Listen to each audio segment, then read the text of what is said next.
hello there, and welcome to the Heed Army podcast. I've just got a message here from another potential guest that we might be having on tonight. But tonight is a fully loaded show for you tonight. As you can see along the bottom there, we've got friend of the show and Gateshead fan, comedian Gavin Webster will be joining us, GFC ladies manager Simon Johnson, and we'll be talking about the two games that have been since we were last on, and preview Boston away. And of course, we want all of your messages fully interactive. And we've got a message already, and that is from Mason Ford. So you can do as Mason's done, whether you're watching on Facebook or YouTube. We can put your messages like that. And nice to see Blythe getting beat. Yes, it certainly is. Charles Waff, who I still mean to get in contact with about putting a page on the Heed Army website, which if you haven't been to yet, please do visit. There you go, heedarmy.com. We'll get into that a little bit later on. But before we start, you may have noticed that we have had new titles added there to the show. We'd say a big thank you to Craig Langstaff. Of course, if anyone recognises the name, it's Macaulay's dad. He's a big fan of the show, so it's lovely that he's took the time to make us such a professional looking intro there. It looks like it could have been on Sky Sports or Match of the Day.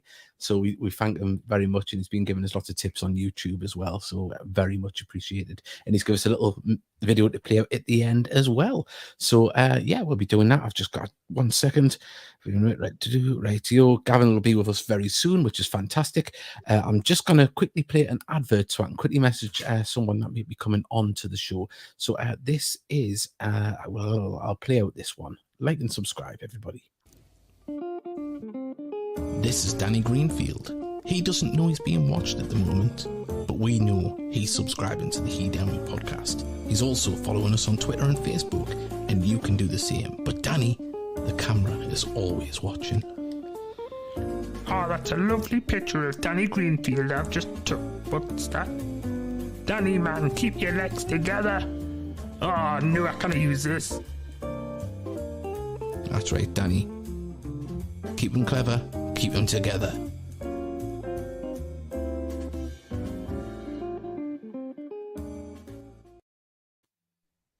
Well, there we go. Sorry about that. We went straight into that before we got on. I've managed to secure an Australian fan that's coming over. I've seen on the Heed Army Facebook page that he was coming over. He was inquiring about tickets. So I reached out to him, and it looks like he's going to be joining us in 45 minutes, so live from Australia. So that's going to be Gary Coleman, I think it is there. And Blythe have just had a goal wiped out. They're losing 2-0. Hello to the Unibond, or whatever it's called these days, for Blythe Spartans fans. You're plummeting, absolutely plummeting. Right, just having a look here. We've got lots of messages coming in here. I'll quickly rattle through some. Keaton James, good evening, lads.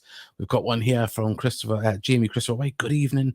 There's lots of people interacting. Fantastic. There we go. Look at that. They just keep coming through, Mickey. Are the phone lines open delayed? No, I haven't found the phone. Good evening. How you've been? It's Kieran James Mitchell there. Thank you very much. Up the Heed, and there we go. And we've got a Heed there from him as well, so you can join us as well like that. Absolutely fantastic. Just before we bring in our first guest, we'll play out a message from our sponsors. Please do follow them, because without them we wouldn't be able to broadcast like this, and we're going to get right in all the Heed debate and everything else, and we'll have a great chat with Gav very, very shortly. So just after this.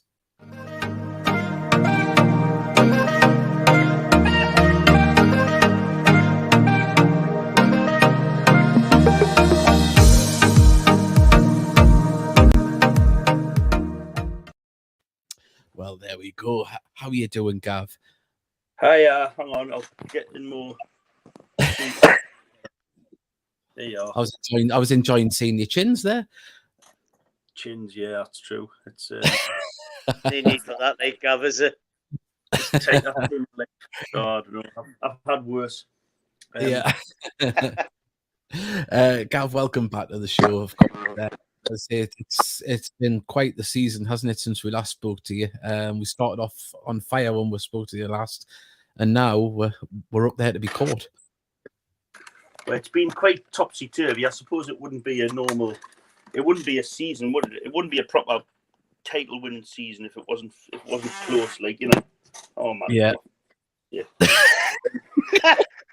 We're on a ship, Gav. Laptop, that'll do. There you are. That's better. There we go. Spot on. Yeah. Football on the high Yeah, season yeah, rolls well, in. it's just one of them things, isn't it? Yeah. I haven't been to any games this season, unfortunately, because of different circumstances. But you know, it's not about me, is it? Well, it is at the minute, you were a guest. But obviously, I mean, you've been following, obviously, on the road when you're traveling about and seeing Yeah. scores. It just seems to be the norm that we're picking up 3 points at the moment, doesn't it? It's quite a strange feeling. Well, there's lots of goals are going in on either side as well, aren't there? It's not like it's just your standard late 1970s Liverpool 1-0, 2-0s. It's 4-2s and 5-2s and exciting games, isn't it? It's like they're scoring handfuls of goals, which is exciting. But they always seem to be picking up the wins. I'm right in saying that. Am I right in saying that Brackley's the main threat now? I mean, I can go through some of the live scores at the moment for the teams that are concerning us. So we'll play Boston on Saturday away. They're looking to get into the playoffs. They're drawing 1-1 at the minute away at Alfreton. Kidderminster, who are probably the only other team that could probably catch us in Brackley, are drawing 0-0 at the minute away to Spennymoor. So we're hoping Spennymoor can kind of wipe them out of the equation tonight. You would hope with 3 points. So it does look like it's between the top three, but it does more or less, it's a 2-horse race if there's a draw or a loss tonight for Kidderminster. But still a long way to go. But you know, the way we're playing, and we've still got to play Brackley as well, and that's going to be what a game that's going to be. Yeah, is that home?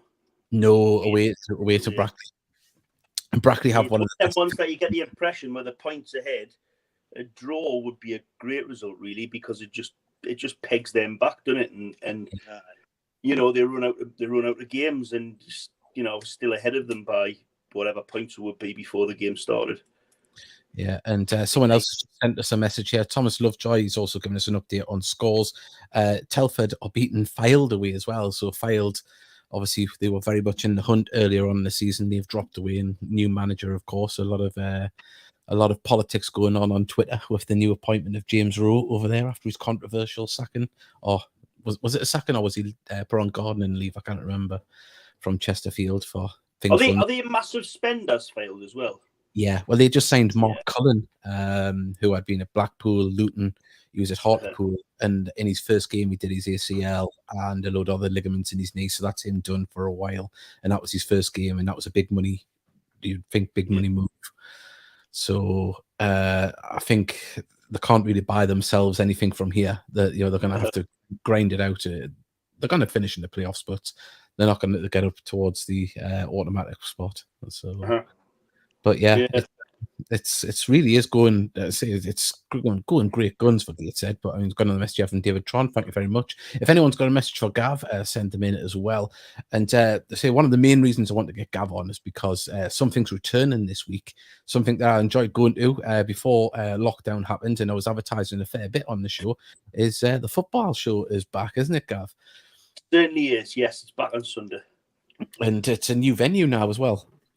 Well, it's for this one anyway. But I think we'll be nomadic now for the next whenever, unless we can find a permanent place. But we'll be anywhere. If any football club wants us to come and do it, we will. But we're at Laurel's in Whitley Bay. Don't know if you've ever been. It's a sort of loft theatre bar. So we'll be there on Sunday night, the 20th.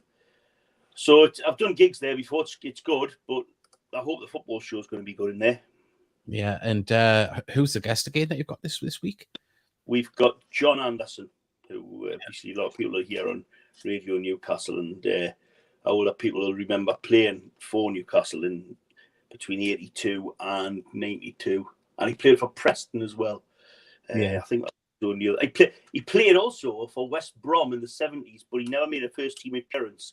And he told me he's got the record reserve appearances record for West Brom. He played something like 90 odd games or something, but in reserves.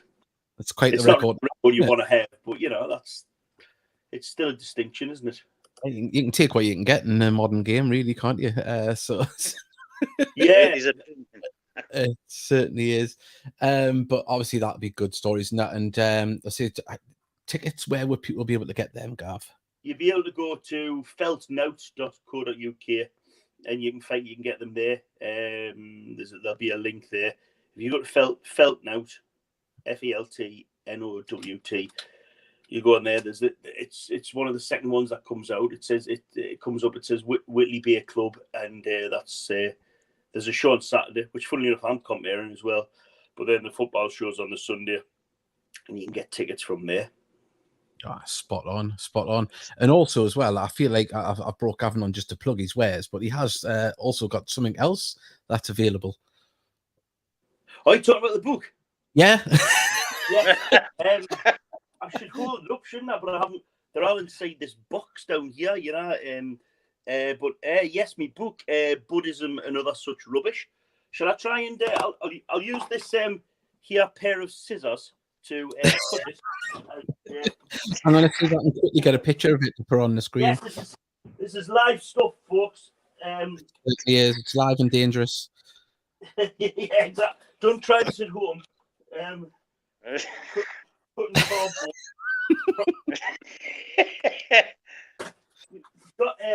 I mean, obviously, I appreciate dead air is terrible, so I'll try and talk as I'm doing it. Honestly, we try to get viewers any way we can, and you've got quite a manly back. So you put that on display for the ladies. There we go. Look at that. There it is. Buddhism and Other Such Rubbish by me, Gavin Webster.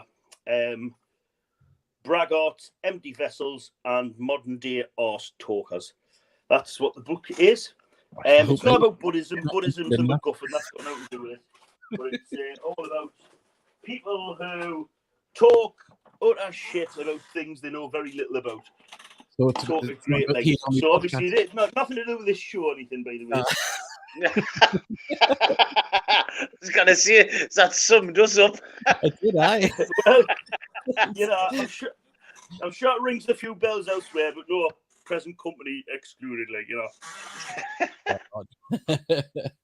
And obviously, I mean, the football show, if people haven't been before, it's obviously not just about Newcastle United. It's satire, all of the North East clubs. And all of the North East clubs, yeah, we do loads of stuff on every North East club. We do a bit of local lampooning and a bit of satire about football in general, you know. And then we'll get a guest on. And it must be hard at the minute because there's not much to talk about, is there? No, not at all. Not a thing. Yeah. We've I don't know. I forget that this is. You can see what you like on this podcast. You know, I was thinking, oh god, this is. I better be restrained because I'm on the BBC or something. But yeah. No one gives it. Yeah. I think a question for you, actually. Actually, yeah, I have, Gav. Actually, I've got a question for you. Your friend who was on the from you personally, Mickey, or is this from somebody else?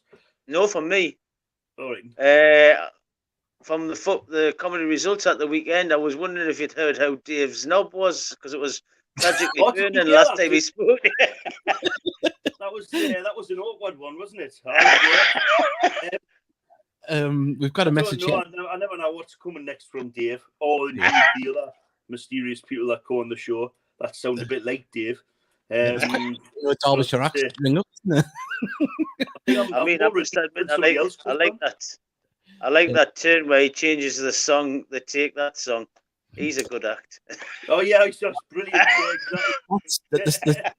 The funniest thing about it is it's true. The lyrics to the songs, it's genius. I don't know why anybody's never thought of that before. Of course, that's another thing we'll plug. Gav does a live podcast as well on a Saturday night or Sunday morning, however you look at it, 12 a.m. Live comedy results where comedians ring up and talk about how the gigs have went over the weekend and get a mixed bag, don't you? That's the polite way of putting it, yeah. I don't know. I sort of now feel for Alan Robson after all these years, you know.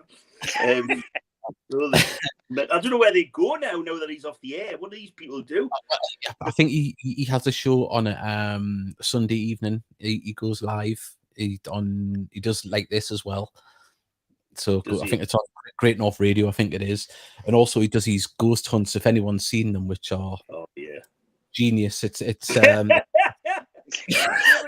Robson moment, right? Happened. I was a long time ago. I was quite young. It was in the mid-80s when he was really coming up. Or he was talking about night owls, and This lad rang up from a hostel, as the two, you know what I mean? So he was talking a whole lot of nonsense booting out. Then he just said, "Oh, before I can, Alan, right? At the hostel, right? On a morning at breakfast, right? The table next to us, right? They get a fruit juice, but we didn't get a fruit juice, you know." And Alan went, "Well, why don't you just ask?" He went, "All right, I'll ask. Oh man! Genius for asking." I think one of my favourite ones, obviously, is the famous Ross Noble crocodile story in Jesmond Dean. That was a good one. Yes, famously, that was good. Yeah, and also I like that. Was it the Stephen Petty one when he was on as well, covering for him? When someone was, "We need to get out." I know that one. That's a good one. No, I've never heard it. Go on, Gav. I'll let you tell it. Okay, hold on. I'll just try and get the name of the because it works better if I know the name of the place. So anyway, Stephen Petty's covering for Alan Robson on Night Owls about, when would it be? About 7 or 8 years ago, when Robson was on holiday. So he's on the phone and he's like, he's not listening to some bloke who's in a bit of trouble, you know, because he's just a massive vanity project for him, being being on the radio. So anyway, this bloke's gone, well, you know, lost my father the other week, and you know, my mother went last year, you know, and I'm depressed, and I'm speaking to my family, and I'm taking pills, and I'm not good at the minute. I'm not in a good place, you know, and I don't know what to do. And Stephen's not listening, and then like a fucking light bulb comes over Stephen's head. He goes, "Do you know what you need? A night out." And it just so happens I'm playing the Westovian Theatre in South Shields. So if you want to get a ticket, they're on sale. You know what I mean? He's trying to get a ticket on the bloke, you know. And the bloke goes, I appreciate that, but not yet. I'm not ready yet to go, you know. And stuff goes, "Well, I'm at the stand in me." I've got a question here for you, Gav, from Steve Martin. I don't think it's that Steve Martin, but all right, I'd ask Gav about the Bilk joke. How do I do that Bilk joke? All right. How explicit do you have to be on this show? We're trying not to be too explicit. You've already probably said all the swear words for the year.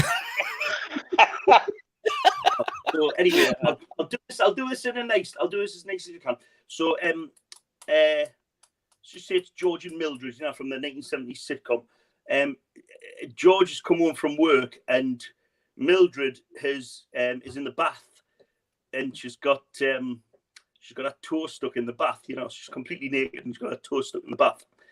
And she says, "Hey, God, George, I was just like doodling, and my foot, my toe went into the you know, the plug hole, the tap, and I got stuck." And he says, "Right, okay, well, I'll tell you what, I'll it's very 1970s, this joke, you'll find out.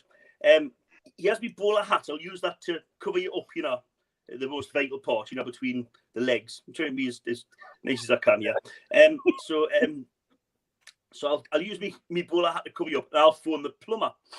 Anyway, the plumber turns up, you know, flat cap and a woodbine, and he says, "Well, I'll tell you what, I can get your wife's toe out the tap, but I can do fuck all for rack of bilk."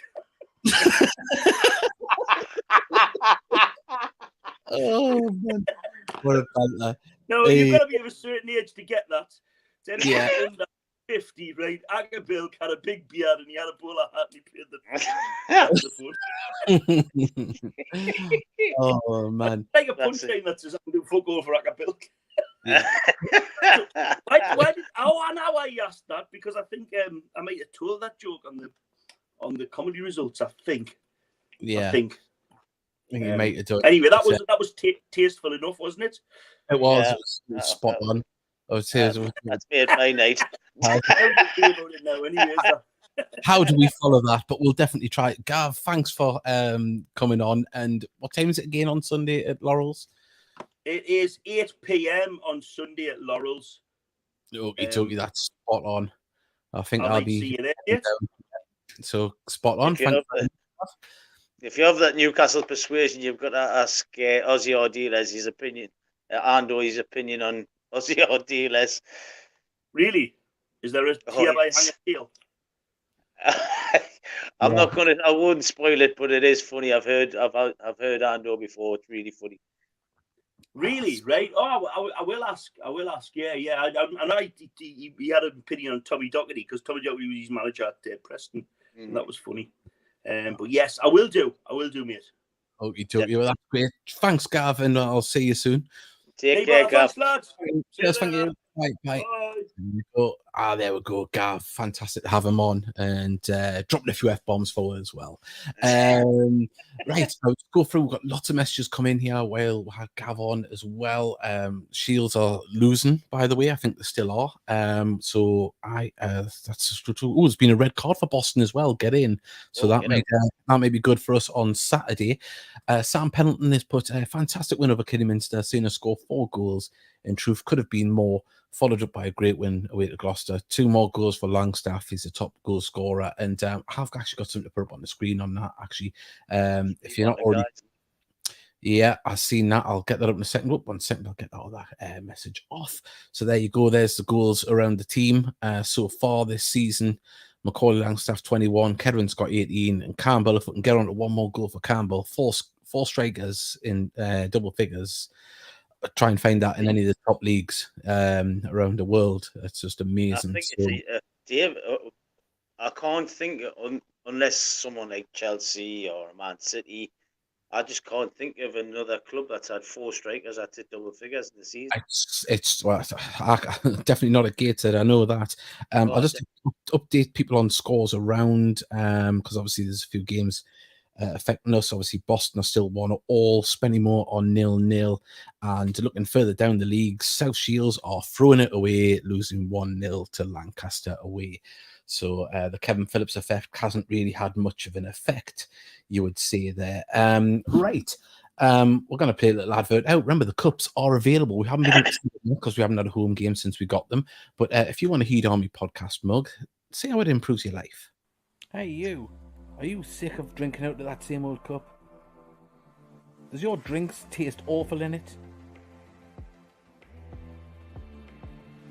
Don't be glum. We've got something for you that will make it taste better. And here it is, the new Heed Army podcast mug. Look at it in all its glory. It even comes with a box. Ooh.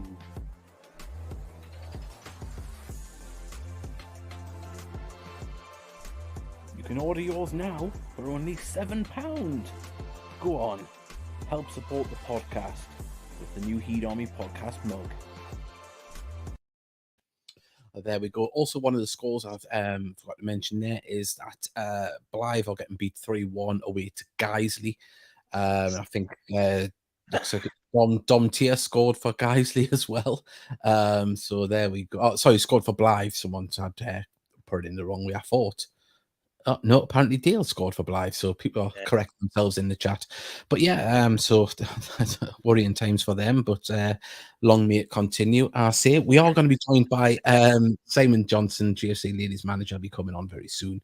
So we're looking forward to talking to him. He's been at training tonight, and you were at the game on the weekend, Mickey, and we'll get into that.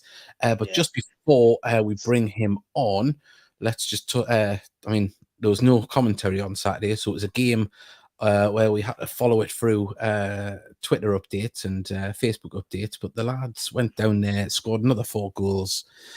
It was a little bit hairy at one point when it was 2-2, but you know, they've pulled it out the bag, and you know, it's been a convincing win in the end. Just keep doing it, haven't it? And another 2 of the Fantastic Four got in the goals, and Greg Ollie nicked another one, and it's amazing, man. It's just hopefully we can continue this till the end of the season. Well, that's the thing. I mean, is it 10 games now or 11 games we've got left? You know, I mean, to be in this position is fantastic, but it's the added pressure of being up there to be caught now. It was Tier for Blythe. Oh, no, it's just one second. We've got a message here. Don Tier was only at Blythe for a month early in the season, so he did score for Guiseley, former Gateshead loanee player there. So, yeah, but no, back to Gateshead. They just say they went down there as well. Let's not forget plastic pitch as well. Although Gateshead do have the training facilities for a plastic pitch, it wouldn't have been that much of a change for them. But you've got to look at all of these things and going away and winning 4-2. I know Gloucester aren't having the greatest of seasons, but just to keep that pressure up and scoring the goals, because earlier in the week, say Brackley won 5-0 against Guiseley. They head into that goal difference somewhat in that result. That's it. I mean, I actually listened to the Guiseley game and they were absolutely awful by the sounds of it. Mm-hmm. I mean, when it was 4-0, I just switched up. I thought, well, I should have switched off after 2-0, but I was wanted to hear what the commentators were saying, because Guiseley commentators were absolutely depressed as hell. They weren't making orgasmic screams. No, they weren't, unless it was at the defending. But yeah. I mean, you all the fans are getting nervous as hell, but the players aren't. They don't seem to be. They just remain professional and keep doing the job, doesn't it?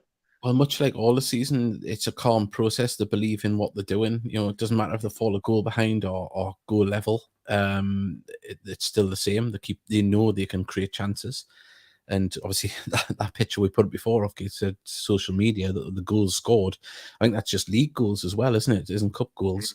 So, it just shows you that the firepower's there. It's just I think the drive's definitely there. We know that. It's just hopefully we don't get any injuries, no silly sentence off, and we've got more than a chance going in any game. Mm-hmm. Definitely. I mean, Conor Malley come into the team and by all accounts had a really good game. Yeah, he was a Borough fan who said he's a really good footballer. So hopefully it does him the world of good now. Well, I say we'll obviously get to see the best of him. I know the player people that were down there. If you were at Gloucester, send us a message. I know there's another great thing as well that's happening this weekend. Is that there's a full bus and there's people putting their names down for another bus to go down to Boston. So there'll be some fantastic support down there, which is going to be another added bonus to the lads going down. We've got one here from David Tron. The Boston game will be tricky, but I think we can win them two home game, win the two home games. The momentum keep going, hopefully. Yeah, I mean the two home games after that one. I've got my notes written down here. I'm professional this week. We've got Curzon Ashton at home and then Bradford Park Avenue at home as well. Curzon, no pushovers whatsoever. I know we had a good result against Bradford earlier in the season in the FA Cup. Where we have it was it 6-2 or 6-3? Yeah, beat them 4-2 in their place. Yeah, a lot of teams battling down that end of the table. It's not going to be an easy game, but no game's easy. We know that at the minute. I know some of the scorelines might state otherwise, but Greg Ollie scoring there. So I was doing Curzon. We only won 1-0, but we're back at them as well. I mean, some of the lads who were doing the commentary come out at half time when I was walking around for a cup of coffee, and he says, "How the hell are he's only 1-0 up?" Yeah, it seems to have been the way. Just to go through updates and the score into the last 5 minutes in some of the games. AFC failed, as I've just said, as I was reading this out, have just equalised at home to Telford. It's 1-1 between Alfred and Boston. Blythe getting beat 3-0. 0-0 between Spennymoor and Kidderminster. York 0-0 with Curzon Ashton. So results kind of going our way. A draw for Kidderminster at Spennymoor does us no harm whatsoever. That just makes the gap that little bit bigger for them. With they've only got one game in hand after that. That's it. I mean. They've hit a wretched run of form. I mean, I'm hoping that Brackley hit one and now. It would be nice, just a stumbling block, but I think there's going to be some twists and turns in this. It's not going to be straightforward. It's not going to be straightforward because at times this league just throws you a loop, doesn't it? look at Telford. They they held us, didn't they? So it's just one of them things. You kind of take any game for granted. In league position at the minute, there's only a couple of teams that are mid-table that have got nothing to play for. Nearly everyone else has got something to play for, whether to secure a playoff spot or try and get a few places extra away from the relegation zone. So, but it's only one team, isn't it, that goes down this season? So, but it's still tight down there, still tight. So, but we are going to be joined by Simon Johnson shortly when he gets back from training, and we'll get to talk about GFC ladies because we haven't been able to talk about them much lately. And Mickey, you're down at the game, so you'll be able to talk about that with Simon. Right, so there we go. Just to say, great highlights as well once again by Jack McGragan, doing a fantastic job with the pitch side highlights, the King Kobe highlights. Let's give them the proper thing there. We've got I've got a message on Twitter here. Someone watching for the first time because the Twitter messages don't come through. We don't broadcast to Twitter anymore because the messages weren't coming through. But we did have a message from the Langster. He's put, listening for the first time, going on Saturday with my son up the Heed. Well, thank you very much for joining us. And Thomas Lovejoy, he's put the comfort with Brackley matches that we don't really lose to them. We know we can win against them, so looking forward to it. Look, Brackley's got one of the toughest defenses in the league, one of the tightest defenses. They don't concede many. I think has it 20 clean sheets have kept this season or 21 clean sheets? I don't know how many clean sheets have actually kept, but I know of the 18 they've conceded, 3 were off us and 3 were off Darlow. Yeah, so that tells you everything. So, but it's going to be a tough game. It'll be one of them games. Well, it's the games you live for, isn't it? You'd rather go into a game wanting to win the league than get into the playoffs, wouldn't you? So, it's all to play for. We've got a message from John Laverick. Saturday is huge 3 points needed. That leaves 6 of the last 10 games at home. It's in our hands. It is, but it's going to be tight. We're just waiting for Simon to switch his camera on and get into the stream. So what we'll do is we'll play. It is, John. It's as exciting as it is nerve-wracking. It certainly is. We're going to play a couple of adverts here, and then hopefully Simon will be with us when he comes. When we come back. 1 second, I'll get rid of that message first, and then we'll get into them.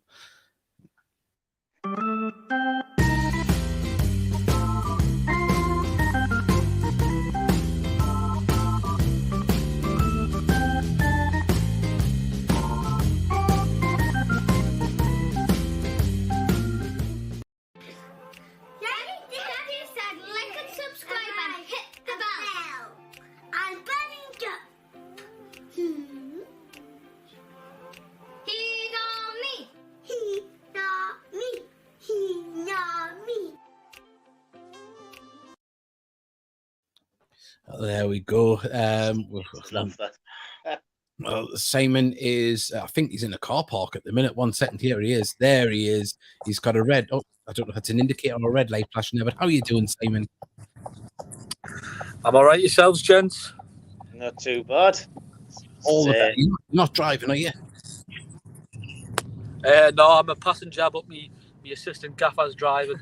That's the way to do it. Say, Simon, a hard-fought win on Saturday, but you came through it on in the end. On Sunday, sorry. Yeah, to be fair, it was one of those games where probably 2, 3, maybe 4 players kind of weren't at it, which kind of isn't helpful. But obviously, we're not going to have every week where everybody's going to be on it 100%. And I think it should. But I think, again, on another day, we probably had enough chances to win the game. And it's just one of those things that we've not really had the momentum since January. We've only played about 5 games at most. So it's tough to play 1 week, miss one, then, and try and get momentum. So Sunday, cup football, at the end of the day, we won. So happy in terms of that. Yeah. And who do you know who you've got in the next round?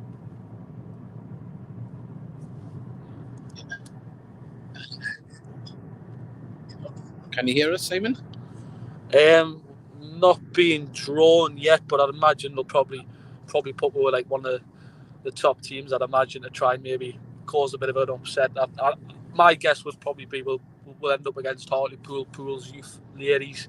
who are top of the league. That's my guess. If we get somebody else, then fair enough. But not really too fussed till we get. We've got to beat them anyway, so it's just another game, isn't it? It is. I mean, obviously you mentioned I think the fixture's been decimated by weather, unfortunately. But is there going to be a backlog of games there where you're going to be playing midweek coming soon, or will it all be able to be fulfilled on a Sunday? Yeah, so I think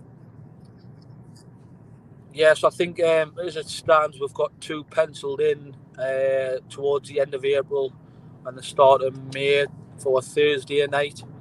And I think we'll probably end up playing another 2 or 3 because out of everybody in the league, we've played the least amount of games. I think we've only played 13, which means we've got 11 games to fit in between now and sort of the end of May, which isn't ideal in one sense, but again, it means if we play 2 games a week, you know, it'll probably be good experience for the girls and something that just another challenge that we've got to try and cope with.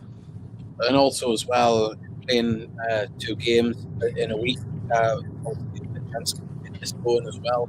So obviously, I'm sure you work some hard in training, but playing every other few days, if you're playing well, is something that players like, isn't it? If you're winning games.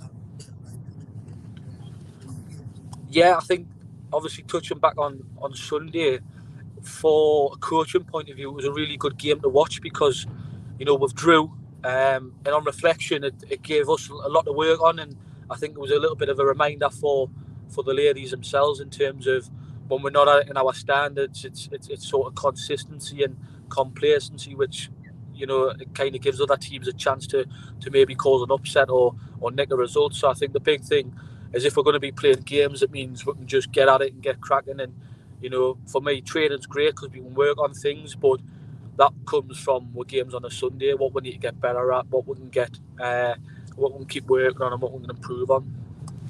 And I'll let Mickey ask some questions because he was at the game more than me. Well, I've actually spoke to Simon. The first question I've got to ask you is, I think you should start putting Dion on penalties.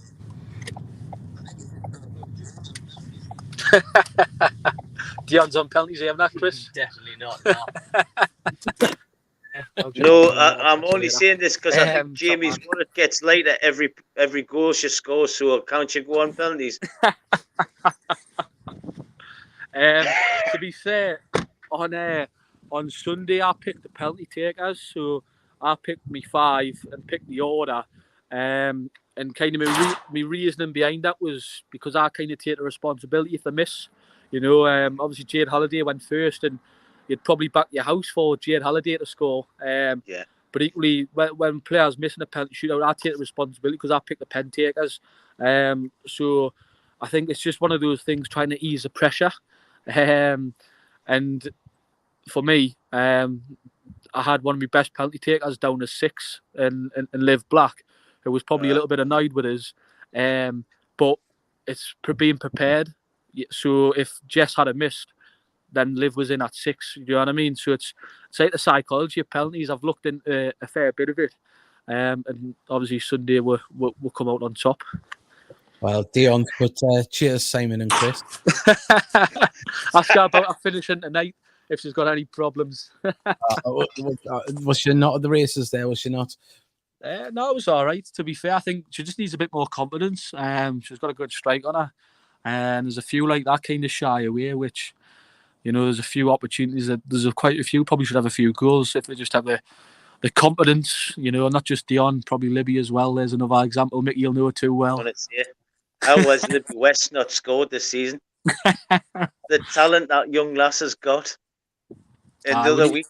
Need to keep it quiet though, Mickey. We need to keep that one quiet about our talent.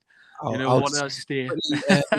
A scoreline that does kind of affect Gateshead a little bit. Spennymoor drew 0-0 with Kidderminster Harriers tonight, so that game in hand was not used to full effect by Kidderminster. So I think everyone kind of consensus says it's a 2-horse race, but as long as it's mathematical, never rule anything out. But that's definitely a result that went Gateshead's way tonight.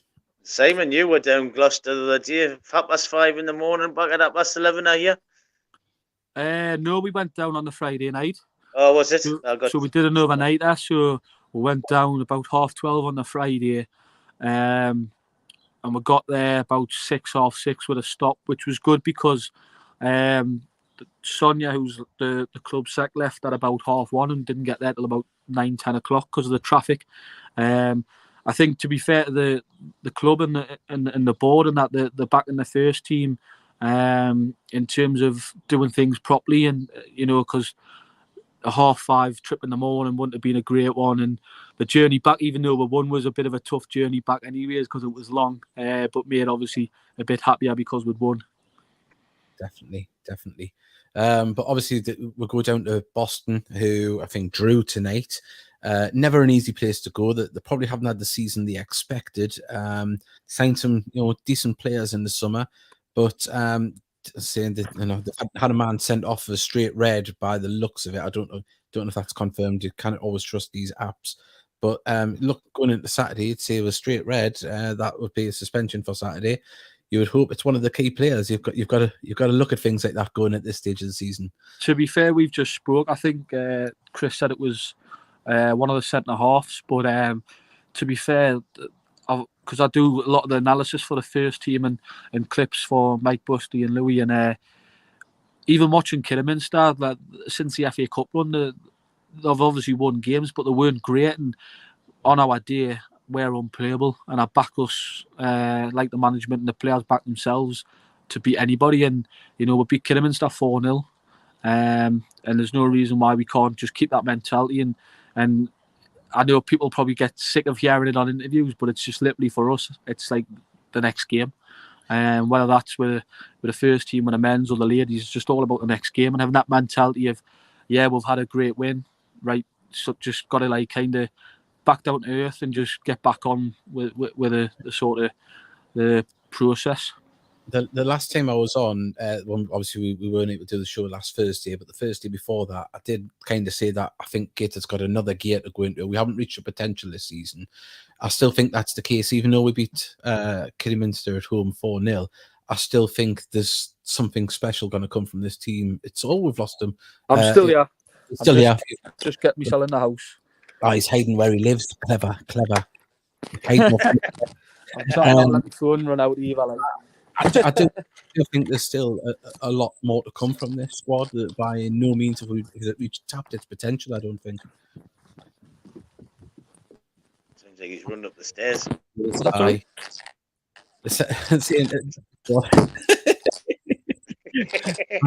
How many locks got on his door?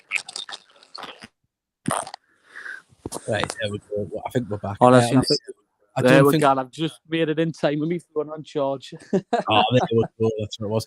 No, I think this by no means has this squad tapped its potential yet. Nah, I think, but we've went through large parts of the season where we've had key players missing. We've had Dan Ward just come back in, and it's been a revelation. We've had obviously Danny Greenfield come in, and he's missed out the last couple of games. He's probably itching, and I think it's a good time now where we've got the squad where it's really competitive, and there's some key players missing out, like Connor Panny, which is difficult. But for me, it's just the lads are just so good; they'll just get on with it. So whether they're not playing, like the other week, Nicker wasn't playing, and he was probably the best sort of cheerleader in terms of the player that you need just backing you up. So he was on the bench, but he played a pivotal role in making sure we got the 3 points when we played the other week. So it just obviously it's like that squad game, isn't it? It certainly is, and I would say that there doesn't seem to be any egos, at least not when playing. Say there's selfish to a fault at times. I mean, obviously it shows by the goals around, but the being selfish at the right times, aren't they? That's the key thing I would take from our attacking lineup. Of course, take a dig if you're in the box, but a lot of the times we've laid it off for the more sensible option. Yeah, and I just, you watch them in training, it's such a good group. It's probably one of the best groups I've seen in other clubs that I've been involved in. It's probably the best group of players that I've seen that are all working together as one. And there is no individuals, there is no egos, and like I say, there's players that are disappointed not to be playing, which is what you need. But then get behind the lads, and like I say, I've been involved in other clubs where players aren't in the squad and not bothered. They're just about themselves, and I think that's why we are where we are, and hopefully we get to where we want to be come the end of the season. And I think, you know, the way the management have the ethos embedded with the players, there's no reason why we can't. Definitely. Well, Simon, thank you very much for chatting to us. I know we got Sunday, Simon. Oh yeah, before that. Hopefully, we've got Durham United, which is a team that we played earlier on in the season. We drew 1-1. It was a game where we probably created quite a lot, but didn't really take the chances. It was that little sticky patch round about, I think it was September time, where I think we were still obviously fairly new as a group, and we had quite a few new players coming in. And we drew 1-1. I think they're at the bottom of the table, but again, not to sound like a broken record, but it's just about us. It's about how we get our standards in the process and get playing our football, and hopefully then the result takes care of itself. Definitely. Well, Simon, thank you very much, because I know obviously you've come on straight after training. We really do appreciate it. We'll definitely have you on before the end of the season, and good luck with all the rest of the games, and to all the ladies as well. They're doing us proud as well as you are as well, and also your work with the first team. Keep it up, and say we hopefully, and the academy. Yeah, I say he's a busy man. So thank you for that. We'll speak to you soon. No problem. But I just want to say it's probably the most sensible conversation I've had with you two ever. I was thinking that myself, you know. I know. I was thinking. We'll leave it there. We'll leave it there. Our best. I'll see you Sunday. Yes, Simon. No, I'll catch you later. All the best, fellas. Thank you. Bye. Simon Johnson there, GFC Ladies Manager. A big thank you to him. Now, we've got a message from Dave Allen here. He's put, the lads have looked amazing in training, of course. Dave Allen, Kitman. Dave did message me today, and I didn't forget, but there is going to be a quiz night on the 7th of April at Pelaw Social Club. It's for the to help with the Gateshead Inspired Support team to get to the Costa Blanca. They're trying to raise the funds to get that team into that international tournament with such teams as Juventus, Real Madrid, all of their teams as well, and to have Gateshead in an international tournament like that would be amazing. Not for the club, for the players, because that's what it's about in this instance. It's all about the players and the experience they will gain from this and on their path in their journey. So please do get into it. It's going to be a night of fun and celebration. Gateshead FC Inspired Sport Ambassador Adam Campbell and first team players join this exclusive fundraiser event. There'll be a fun quiz, card bingo, as well as awards presented to the disability team Inspired Sport. It's £2 on the door, and it'll be easier. And you'll be entered into a raffle ticket as well for Gateshead FC merchandise. So get yourself along there. 7th of April. It's on a Thursday night. We'll probably move the podcast. I think it would be the right thing to do, so we can get everyone down there. We might even record some interviews down there as well. I think that would be a good thing to do with the people from Inspired Support there. I think that would be great to get this team to the Costa Blanca Cup and have them wearing the Gateshead badge with pride. And I think the pride will be with the club having these players representing them out there.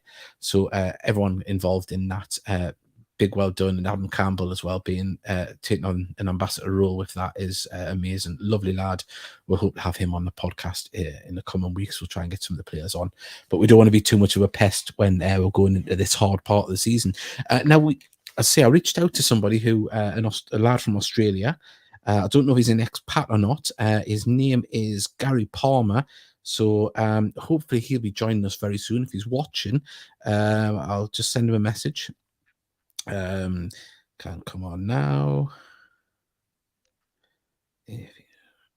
There we go. So say a truly international podcast. If we can get another person on from Australia, that'd be great. He's coming over, I think, for the next home game. So we'll hopefully have Gary on, and we'll find out about how he supports Gateshead and how he discovered us and everything else in between. So send in them messages, send in them predictions as well. We're going to play out a little video. We'll thank our sponsors once more, because without them we wouldn't be here.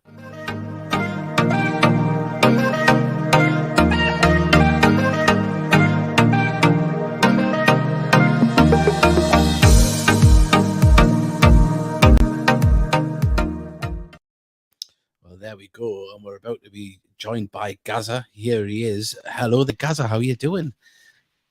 Good day. It's a lovely sunny morning here in Sydney. Yeah, I see. Didn't know if you were an expat or not, or if you're over there and had relations in Gateshead or whatever. But I'm guessing by the accent, of course, you're from here. Yeah, well, I used to live in the Felon, and I first went and saw Gateshead in the early 70s. I used to walk along the bypass and sit on the hill and watch for free with my dad. I really still feel a bit bad about that. The guy used to come onto the old cinder truck with a megaphone saying, get in, pay your money and come and watch, And I suppose I indirectly contributed to the demise of Gateshead at that stage. But then South Shields came along and I used to go along there every week that I could and follow the lads, But then I actually moved up to High Heworth, and so and until the metro was built, it was a bit of a long walk down the hill and along the bypass again. And on the nighttime matches, of course, getting back in the dark past the Old Fowl Tavern was a bit scary, So, but then I moved to a lot of this is apocryphal, of course, I think. But I remember the days of Terry Hibbert and John Tudor and that. And I was sure I was there when they won the 100-point Northern Premier League. But when I think back, I lived in London at the time, so it must have been a few years later when they won the Northern Premier League again that I was there for the final match of the season. Anyway, I moved to Australia 30 years ago. But I came back to the UK for 10 years in the middle.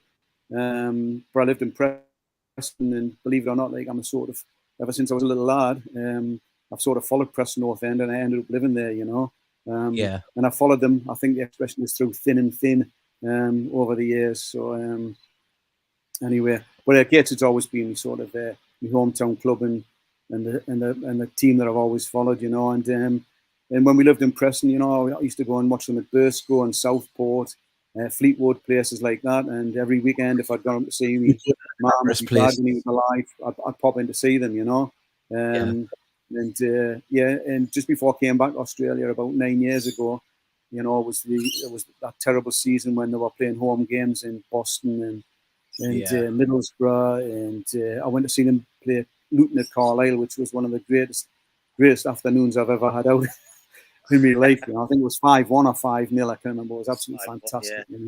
Then I was there for the Ebb Street game at the Riverside, last game of the season. And it was just confirmed that they would be staying up, and I think I saw Graham Wood crying that day. So yeah.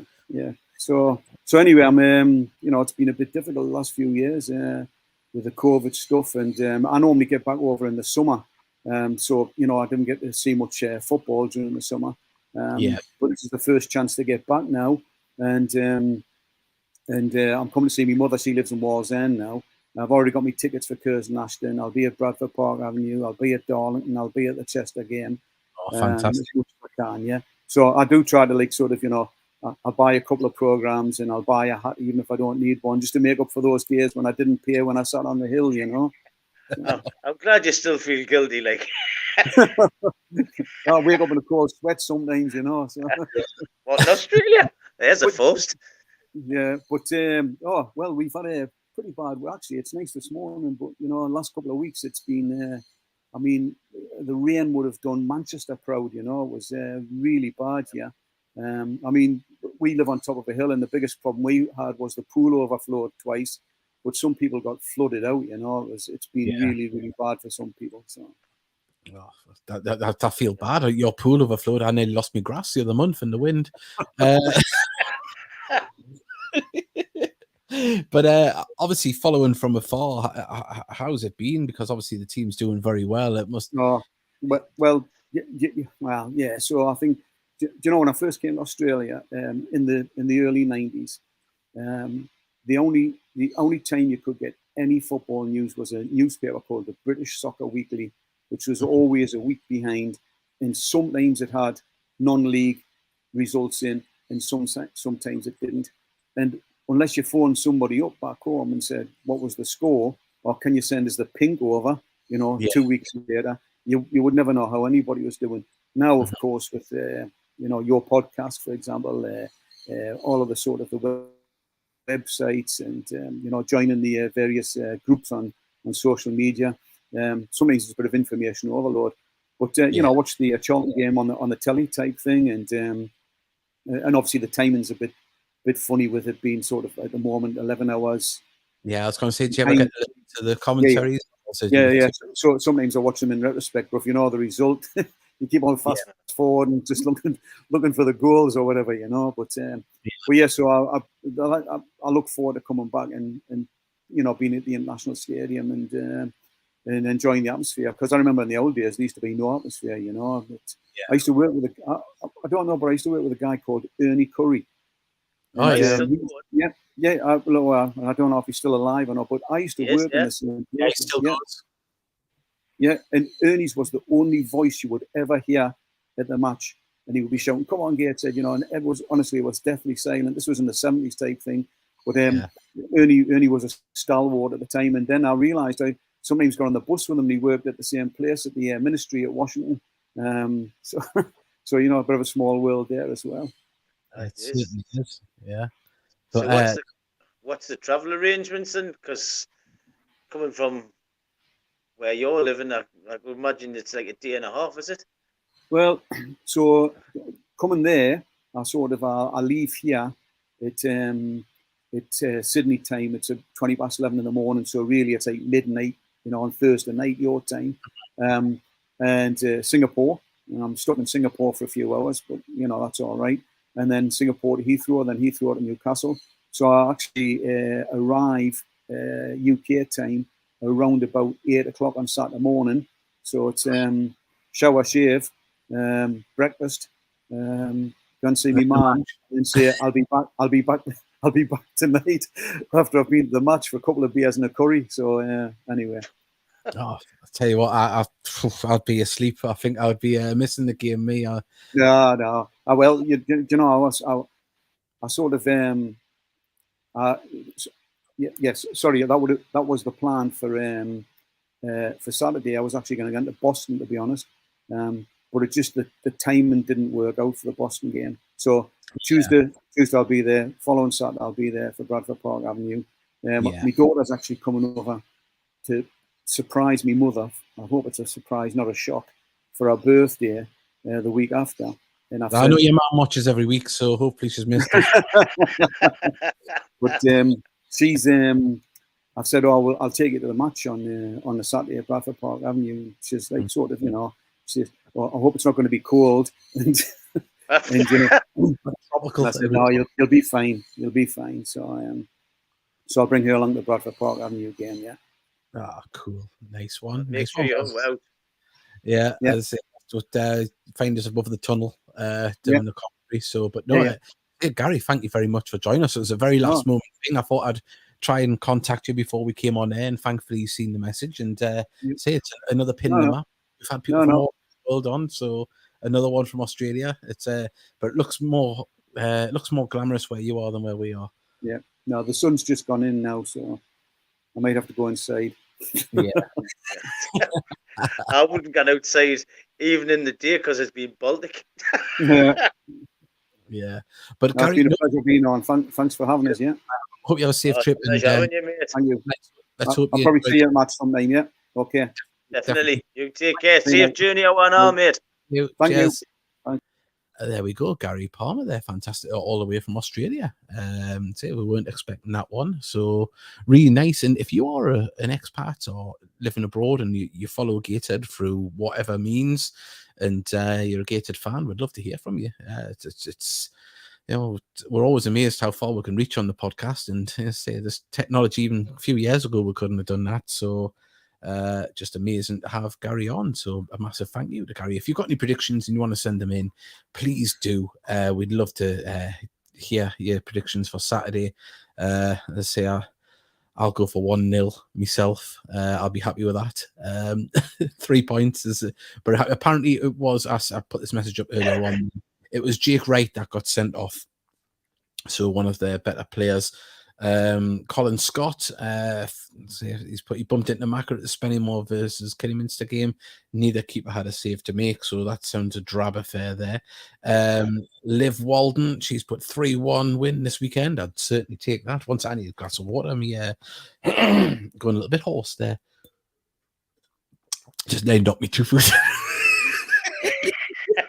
I don't know if that was audible or not, but I just absolutely knackered it off my teeth. But yeah, we've got another one. 2-0. I think I got 2-0. I've got a funny feeling. Yeah, well, we've got Boston will be tough, and Curzon Aston, Bradport are winnable. Of course they are. 1 second. We've got a message here. Bernard McWilliams being a cheeky scoundrel. Thank you very much for tuning in, Bernard. We'll have him on soon. David Tron has put 3-1. Let's say there's predictions galore, but as I say, let's just hope the team can carry on the way they're going. Before we go, we'll give another mention to the quiz night in aid of the Costa Blanca Cup for the Gateshead FC. The inspired side. They really do need your support, and be an amazing story as well for them. Yes, they're playing under the banner of Gateshead FC, but this reaches further than that. This is giving people an experience they'll never ever forget. That's the most important thing. We'll definitely get the lads back on, and hopefully Adam Campbell as well to talk about it, because he's put his name to it. And let's have another little look at this. Doesn't that look beautiful? Look at them goals, man. That's just the league goals. That's beautiful, absolutely beautiful. And I was seeing that on Saturday, the Trina, that I looked at the league and I said, you've scored 71 goals in the season. Yeah, still got 10 to go. It's just unreal, isn't it? Absolutely unreal. We've got more messages coming in here. Charles Wath, hi, I'm listening in from Denton Burn. Does that count as listening from long distance? That counts as listening in from a tropical climate, that does, in Denton Burn. Yeah. Forget Australia, that's where it's at. Although don't mention any Baker Grovers, Denton Burn. Ooh. So fantastic. Big thank you to everyone. Gavin Webster, if you want to get along on Sunday to the football show, always very good. I'm sure there might be a few more F-bombs dropped there, but it's always good. And Lee Kyle as well, who's fantastic with them. And John Anderson will be on telling some good old-fashioned football stories. Yeah, I know. And also as well, if you fancy a read of his book, he's a very funny man, Gavin. It's hard to be funny on a podcast. You put him on the spot at times, but he's honest. He can have a room on its knees, as everyone has seen when they went to that. About Gateshead as well. He's Gateshead right throughout the years. Obviously, if anyone doesn't know, Gavin is a stand-up comedian, travels around the country every week, and a lot of times over the years he's been able to take in a Gateshead game where he has been around the country. So he's been a Gateshead fan for many years. And Gary, was it Gary who was just on from South Africa, from Australia? I mean, yeah. Right throughout the years, Gavin's been a fan. So get along that, and his book is out as well, and that's on Amazon. So to search Gavin Webster, and of course there was another plug we missed. He's got his own TV series on Amazon Prime as well. So we've got that. Search Gav Webster. Yes. So I've got a job for you, Gav. There's 3 episodes on there. It's quite good as well, full of local comedians. Playing roles in that. Right, also as well, massive thank you to Simon Johnson, GFC Ladies Manager. Good luck to the GFC Ladies in the coming weekend. And Gary Palmer, thank you for coming on. And Mickey, as ever, it's been not a bad show. Thank you to everybody. It's been canny. And congratulations to Geisley. Yeah, I know they've won 3-1. Get in. And also a big thank you as well to Craig Langstaff, who give us our new what do you call it? Our new what do you call it? Intro. And outro as well, which we'll be playing as well, which will add to our YouTube game. And Jack Banham has put evening, says Brackley fan there, of course. Bring on Kidderminster on Saturday. Well, come on, Kidderminster. We're supporting them on Saturday. I'm sorry, Jack, but we will have them on in the build-up to the. Really be watching Coventry anyway. You bitch. Right. On that note, we're going to say goodbye, and we'll see you next Thursday.